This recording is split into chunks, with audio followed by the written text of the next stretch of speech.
Hello friends, 2000 प्रश्नों की श्रृंखला में एक बार फिर से आपका स्वागत है। हमने पहले दिन 100 क्वेश्चन अपने कंप्लीट कर लिए हैं। आज हमारा दूसरा दिन है जिसमें हम 100 क्वेश्चन फिर से कंप्लीट करेंगे। चलिए देखते हैं आज के 100 प्रश्न क्या हैं। तो पहला क्वेश्चन है, बौद्ध शिक्षा का प्रमुख केंद्र क्या था? तो आपको पता होना चाहिए विक्रमशिला। प्रश्न नंबर 2, भारत में सबसे बड़ा बौद्ध स्तूप कहाँ स्थित है? तो सांची में स्थित है। प्रश्न नंबर 3, भारत में सबसे प्राचीन विश्वविद्यालय? तो नालंदा विश्वविद्यालय सबसे प्राचीन है। प्रश्न नंबर 4, कश्मीर में कनिष्क के शासनकाल में जो बौद्ध संगति आयोजित हुई थी उसकी अध्यक्षता किसने की थी? तो वसुमित्र ने की थी।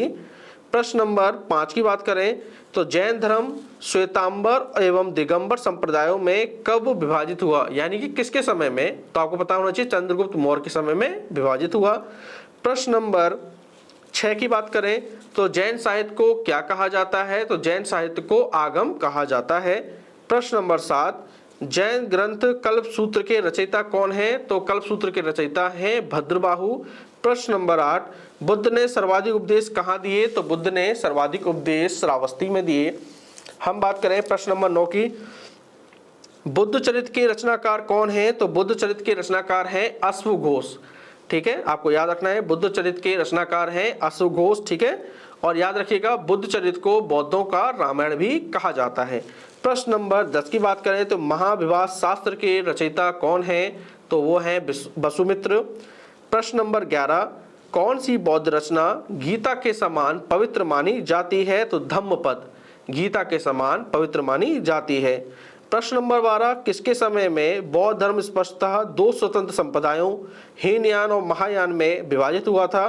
कनिष्क के समय में, याद रखिएगा, हीनयान और महायान विभाजित हुए थे। ठीक है, हम बात करें प्रश्न नंबर 13 की तो चाणक्य का अन्य नाम क्या है? तो आपको पता होना चाहिए विष्णुगुप्त है चाणक्य का अन्य नाम। ठीक है, प्रश्न नंबर 14 की बात करें तो वह शासक कौन था जिसने राज सिंहासन पर बैठने के लिए अपने पिता की हत्या की थी? तो आपको पता होना चाहिए उनका नाम है अजातशत्रु। ठीक है, इन्होंने अपने पिता बिंबिसार की हत्या की थी। हम बात करें बिंदुसार ने विद्रोहियों को कुचलने के लिए अशोक को कहां भेजा था? तो अशोक को भेजा था तक्षशिला। प्रश्न नंबर 16 की बात करें तो प्राचीनतम राजवंश कौन सा है? तो ऑप्शन देखना पड़ेगा इसमें, मौर्य दिया है, गुप्त दिया है, कुषाण दिया है, कौरनव। देखिए सही ऑप्शन होगा इसका मौर्य। ठीक है, आंसर लिखिएगा, प्राचीनतम राजवंश है मौर्य। प्रश्न नंबर 17 की बात करें तो कौटिल्य किसका प्रधानमंत्री था? तो चंद्रगुप्त मौर्य का प्रधानमंत्री था, आपको पता है। प्रश्न नंबर 18 की बात करें तो कलिंग विजय के उपरांत अशोक महान ने किस धर्म को अपनाया? कलिंग विजय के उपरांत अशोक ने बौद्ध धर्म को अपनाया था। प्रश्न नंबर 19 की बात करें तो चंद्रगुप्त के शासन विस्तार में किसने मुख्य रूप से मदद की थी? तो देखिए चंद्रगुप्त के जो शासन विस्तार था चाणक्य ने मदद की थी। अगर हम बात करें प्रश्न नंबर 20 की तो मौर्य साम्राज्य में जो प्रचलित मुद्रा थी उसका नाम क्या था? तो उसका नाम था पड़। ठीक है, प्रश्न नंबर 21 की बात करें तो निम्नलिखित में से अशोक का उत्तराधिकारी कौन था? तो देखिए अशोक का उत्तराधिकारी था कुणाल। ठीक है, अब प्रश्न नंबर 22 की बात करें तो 22 कह रहा है कि मुद्रा राक्षस का लेखक कौन है? तो मुद्रा राक्षस के लेखक हैं विशाखदत्त। प्रश्न नंबर 23, मौर्य काल में शिक्षा का सर्वाधिक प्रसिद्ध केंद्र था? तो देखिए मौर्य काल में शिक्षा का सर्वाधिक प्रसिद्ध केंद्र तक्षशिला था। प्रश्न नंबर 24 की बात करें तो मेगास्थनीज की पुस्तक का नाम क्या है? तो आपको पता है सभी को, इंडिका।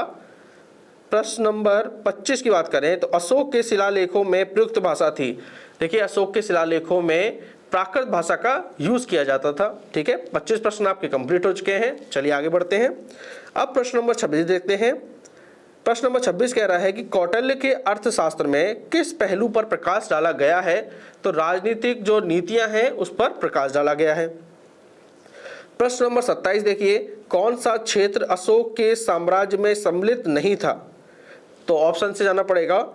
तो ऑप्शन में दिया है हमें अफगानिस्तान, बिहार, श्रीलंका और कलिंग। देखिए हम बात करें अफगानिस्तान उसके साम्राज्य में था, बिहार और कलिंग, श्रीलंका उसके साम्राज्य में सम्मिलित नहीं था अशोक के। प्रश्न नंबर 28 की बात करें, पाटलिपुत्र को किस शासक ने सर्वप्रथम अपनी राजधानी बनाया? तो चंद्रगुप्त मौर्य ने पाटलिपुत्र को सर्वप्रथम अपनी राजधानी बनाया। प्रश्न नंबर 29, पाटलिपुत्र में स्थित चंद्रगुप्त का महल मुख्यतः किसका बना था? पाटलिपुत्र में स्थित चंद्रगुप्त का महल मुख्यतः लकड़ी का बना था। प्रश्न नंबर 30 की बात करें तो प्रथम भारतीय साम्राज्य स्थापित किया गया, किसके द्वारा स्थापित किया गया था? चंद्रगुप्त मौर्य के द्वारा प्रथम भारतीय साम्राज्य स्थापित किया गया था। प्रश्न नंबर 31, उत्तरांचल में अशोक का एक शिलालेख स्थित है, कहां पर? तो आपको याद रखना है कालसी में। प्रश्न नंबर 32 है, सांची का स्तूप किसने बनवाया? तो सांची का स्तूप अशोक ने बनवाया। प्रश्न नंबर 33 की बात करें तो अशोक के शिलालेखों को पढ़ने वाला प्रथम अंग्रेज कौन था? तो जेम्स प्रिंसेप था, सभी को पता है ये बात, 1837 में इन्होंने पढ़ा था। हम बात करें प्रश्न नंबर 34 की तो प्रसिद्ध यूनानी राजदूत मेगास्थनीज भारत में किसके दरबार में आया था? तो मेगास्थनीज चंद्रगुप्त मौर्य के दरबार में आया था। हम बात करें प्रश्न नंबर 35 की तो श्रीनगर की स्थापना किस मौर्य शासक ने की थी? तो श्रीनगर की स्थापना अशोक ने की थी। हम बात करें प्रश्न नंबर 36 की तो मौर्य काल में गुप्तचरों को क्या कहा जाता था? देखिए मौर्य काल में गुप्तचरों को गूढ़ पुरुष कहा जाता था। ठीक है। प्रश्न नंबर 37, किस स्थान से अशोक स्तंभ के लिए पत्थर लाए जाते थे? तो अशोक के अभिलेख के लिए पत्थर लाए जाते थे चुनार से। ठीक है, चुनार से, बिल्कुल सही है। प्रश्न नंबर 38 की बात करें तो भारतीय लिखने की कला नहीं जानते थे, यह किसकी उक्ति? यह कथन किसका है? यह कथन है मेगास्थनीज का। ठीक है, मेगास्थनीज का कथन है कि भारतीय लिखने की कला को नहीं जानते थे। प्रश्न नंबर 39 की बात करें तो वह महानतम कुषाण नेता कौन था जो बौद्ध बन गया? कनिष्क। ठीक है, कनिष्क एक कुषाण नेता था जो बाद में बौद्ध बन गया। प्रश्न नंबर 40 की बात करें तो कनिष्क की राजधानी है पुरुषपुर, कई बार एग्जाम में पूछा गया है। पुरुषपुर किसका दूसरा नाम है? पेशावर का दूसरा नाम है पुरुषपुर। प्रश्न नंबर 42 की बात करें तो चरक किसके राज चिकित्सक थे? तो चरक कनिष्क के राज चिकित्सक थे। प्रश्न नंबर 43, भारतीयों के महान रेशम मार्ग किसने आरंभ किया? तो कनिष्क ने प्रारंभ किया था। ठीक है, जो कुषाण शासक था। प्रश्न नंबर 44 है, चरक और नागार्जुन किसके दरबार की शोभा थे? चरक और नागार्जुन दोनों ही कनिष्क के दरबार की शोभा थे, कनिष्क के दरबार की शोभा थे। शक संवत का प्रारंभ, कई बार एग्जाम में पूछा प्रश्न है, शक संवत का प्रारंभ किस सम्राट के शासनकाल में हुआ था? तो कनिष्क के शासनकाल में शक संवत का प्रारंभ हुआ था। शक संवत का अगर आपसे समय पूछे, पीरियड पूछे तो आपको याद रखना है 78 ईस्वी। प्रश्न नंबर 46 की बात करें तो तक्षशिला विश्वविद्यालय कहाँ स्थित था? तो देखिए कहाँ स्थित है, तक्षशिला विश्वविद्यालय पाकिस्तान में स्थित है। गुप्त वंश का संस्थापक कौन था? तो गुप्त वंश का संस्थापक था श्री गुप्त। ठीक है। प्रश्न नंबर 48, इतिहासकार बीए स्मिथ ने किसकी विजयों से प्रभावित होकर उसे भारत का नेपोलियन कहा था? देखिए भारत का नेपोलियन कहा जाता है समुद्रगुप्त को। बहुत इंपॉर्टेंट प्रश्न है ये भी। प्रश्न नंबर 49, गुप्त राजवंश किस लिए प्रसिद्ध था? तो कला तथा स्थापत्य के लिए प्रसिद्ध था। प्रश्न नंबर 50, अजंता कलाकृतियां किससे संबंधित हैं? तो अजंता कलाकृतियां गुप्त काल से संबंधित हैं। अभी हमने अपने 50 क्वेश्चन कंप्लीट कर लिए हैं। चलिए आगे बढ़ते हैं। देखिए ये सभी प्रश्न आपके एग्जाम के लिए बहुत महत्वपूर्ण प्रश्न हैं।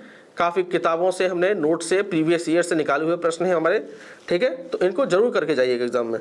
अब प्रश्न नंबर 51 की बात करें तो जैसे देखा जाए तो हमारा 151वां प्रश्न है, क्योंकि कल हमने 100 प्रश्न किए थे, आज 50 हो गए, 150 प्रश्न हमारे कंप्लीट हो गए। आज अब 151वां प्रश्न लिखिए, कवि कालिदास किसके राजकवि थे? तो आपको याद होना चाहिए चंद्रगुप्त द्वितीय विक्रमादित्य के। ये एक मिनट, कवि कालिदास किसके राजकवि थे? तो चंद्रगुप्त द्वितीय विक्रमादित्य के राजकवि थे। ठीक है। हम बात करें 152वां प्रश्न यानी कि अभी का 52वां प्रश्न है, अजंता चित्रकारी का विषय वस्तु किससे संबंधित है? देखिए अजंता चित्रकारी का विषय वस्तु किस धर्म से संबंधित है? तो बौद्ध धर्म से संबंधित है। ठीक है। प्रश्न नंबर 53, चीनी यात्री फाहियान किसके शासनकाल में भारत आया था? तो चीनी यात्री फाहियान चंद्रगुप्त द्वितीय के शासनकाल में भारत आया था। प्रश्न नंबर 54, किस गुप्तकालीन शासक को कविराज कहा गया है? तो समुद्रगुप्त को कविराज कहा गया है। प्रश्न नंबर 55, मंदिर निर्माण कला का जन्म सर्वप्रथम कब हुआ? तो मंदिर निर्माण कला का सर्वप्रथम जन्म हुआ था किस काल में? गुप्त काल में। चंद्रगुप्त द्वितीय ने विक्रमादित्य की उपाधि कब धारण की? तो आपको याद होना चाहिए शकों के उन्मूलन करने के बाद उन्होंने विक्रमादित्य की उपाधि ली। प्रश्न नंबर 57, गुप्त काल के सर्वाधिक लोकप्रिय देवता कौन थे? तो गुप्त काल के सर्वाधिक लोकप्रिय देवता थे विष्णु। प्रश्न नंबर 58, धन्वंतरी कौन थे? देखिए धन्वंतरी कौन थे, लिखिए चंद्रगुप्त विक्रमादित्य के दरबार में 9 रत्नों में से एक थे, लेकिन ये पूछा था धन्वंतरी कौन थे, एक चिकित्सक भी थे। ठीक है, चलिए प्रश्न नंबर 59 की बात करें, लेखक हरिसेठ किस शासक का दरबारी कवि था? तो लेखक हरिसेठ जो थे समुद्रगुप्त के दरबारी कवि थे। प्रश्न नंबर 60, गुप्त काल की सोने की मुद्रा को कहा जाता था? तो गुप्त काल की सोने की मुद्रा को दीनार कहा जाता था। प्रश्न नंबर 61, कुमार संभव महाकाव्य किस कवि ने लिखा? तो ये लिखा था कुमार संभव महाकाव्य कालिदास ने। ठीक है, प्रश्न नंबर 62, नालंदा विश्वविद्यालय की स्थापना का युग था किस युग में हुआ? तो गुप्त काल में इसका स्थापना हुआ। प्रश्न नंबर 13, किस काल में स्त्रियों की बराबरी पुरुष के बराबर थी? तो वो गुप्त काल था जिसमें स्त्रियों की बराबरी पुरुष के बराबर थी।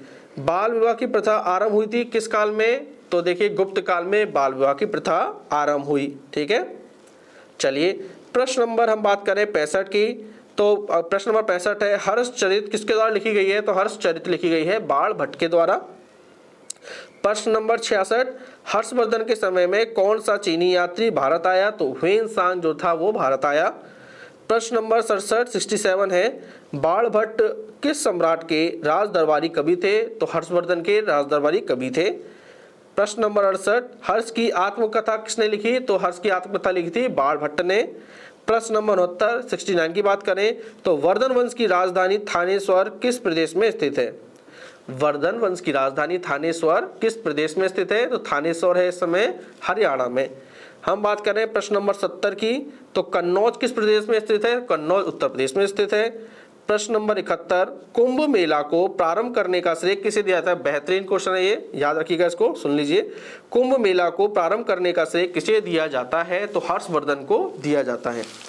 71 प्रश्न हमारे कंप्लीट हो चुके हैं। चलिए आज का 72वां प्रश्न देखते हैं। किस विदेशी यात्री ने भारत का दौरा सबसे पहले किया? तो ऑप्शन देखना पड़ेगा, ह्वेनसांग, मैगस्थनीज, इत्सिंग या फाहियान। तो इसका सही आंसर होगा मैगस्थनीज ने सबसे पहले भारत का दौरा किया इन सभी में। अब प्रश्न नंबर 73 है 73, प्राचीन भारत में कौन सा विद्या अध्ययन का केंद्र नहीं था? तो फिर ऑप्शन देखिए, तक्षशिला, विक्रमशिला, नालंदा और कौशाम्बी। आपको पता है पहले तीन, तक्षशिला, विक्रमशिला और नालंदा तीनों ही विद्या अध्ययन के केंद्र थे, लेकिन कौशाम्बी नहीं था। प्रश्न नंबर 74, बहुत आसान प्रश्न है, शून्य की खोज किसने की? तो आर्यभट्ट ने की, ये पता है आपको। प्रश्न नंबर 75, किस पुस्तक का 15 भारतीय और 40 विदेशी भाषाओं में अनुवाद किया गया है? उसका नाम है पंचतंत्र। ठीक है। प्रश्न नंबर 76 है, न्यूमिस्मेटिक्स क्या है? तो आपको पता है सिक्कों व धातुओं का अध्ययन हम न्यूमिस्मेटिक्स के द्वारा करते हैं। प्रश्न नंबर 77, नाट्यशास्त्र की रचना किसने की? तो नाट्यशास्त्र की रचना की थी भरत मुनि ने। प्रश्न नंबर 78 विक्रम संवत प्रारंभ हुआ तो 78 में तो शक संवत हुआ था, 58 ईस्वी पूर्व में। ठीक है, 58 ईसा पूर्व में। अंकोर वाट कहाँ स्थित है? अंकोर वाट स्थित है कंबोडिया में। कंबोडिया जो अंकोर वाट मंदिर है वो कंबोडिया में स्थित है। ठीक है, और आपको बताएं विश्व का सबसे बड़ा मंदिर भी कह सकते हैं आप इसे, या गलियारा। प्रश्न नंबर 80 है, पुरा पाषाण काल में आदि मानव के मनोरंजन का साधन था शिकार था। ठीक है, आखेट करता था वो। प्रश्न नंबर 81, आधुनिक देवनागरी लिपि का प्राचीनतम रूप है? देवनागरी लिपि का प्राचीनतम रूप है ब्राह्मी। प्रश्न नंबर 82 की बात करें तो मानव द्वारा सर्वप्रथम प्रयुक्त अनाज था? तो जौ था, आपको पता है। ठीक है, थोड़ा इस क्वेश्चन को देखना पड़ेगा। मानव द्वारा सर्वप्रथम प्रयुक्त अनाज, देखिए इसमें थोड़ा कंफ्यूजन है थोड़ा सा। देखिए अगर आपसे पूछा जाए मानव द्वारा सर्वप्रथम कौन सा अनाज खोजा गया तो आपको आंसर लिखना है जौ। अगर यहाँ पे ये पूछ ले हमसे मानव द्वारा सर्वप्रथम प्रयुक्त अनाज तो आपको आंसर देना है चावल। ठीक है, जौ की जगह काट के लिख लीजिए चावल। प्रश्न दोबारा सुन लीजिए, मानव द्वारा सर्वप्रथम प्रयुक्त अनाज था तो प्रयुक्त अनाज था चावल, सबसे पहले खोजा गया था जौ को। ठीक है, अगला प्रश्न है, इतिहास के पिता किसे कहा जाता है? तो इतिहास के पिता हेरोडोटस को कहा जाता है। प्रश्न नंबर 84 है अब हमारा, ठीक है। प्रश्न नंबर 84 कह रहा है, निम्नलिखित अंग्रेजों में से एक कौन था जिसने सर्वप्रथम भगवत गीता का अंग्रेजी में अनुवाद किया? तो चार्ल्स विल्किंसन ने सबसे पहले भगवत गीता का अंग्रेजी में अनुवाद किया। प्रश्न नंबर 85 है, कौन सी एक लिपि दाईं ओर से बाईं लिखी जाती थी? तो खरोष्टी लिपि ऐसी है जो दाईं से बाईं ओर लिखी जाती थी। प्रश्न नंबर 86 है, मुद्रा राक्षस के लेखक कौन है? तो आपको पता है मुद्रा राक्षस के लेखक है विशाख दत्त। प्रश्न नंबर 87 है, ढिल्लिका जिसे हम आज वर्तमान में दिल्ली बोलते हैं कि नगर की स्थापना किसने की? तो आपको पता होना चाहिए ढिल्लिका या दिल्ली नगर की स्थापना तोमरों ने की। प्रश्न नंबर 88, उस शासक का नाम क्या है जिसने विजय स्तंभ जिसे हम कीर्ति स्तंभ भी कहते हैं का निर्माण किसने कराया? तो विजय स्तंभ का निर्माण कराया था राणा कुंभा ने, ठीक है।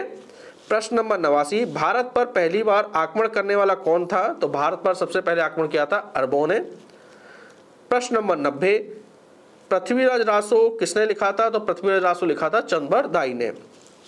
प्रश्न नंबर 91, दिलवाड़ा का जैन मंदिर कहाँ स्थित है? तो दिलवाड़ा का जैन मंदिर आबू पर्वत पर स्थित है।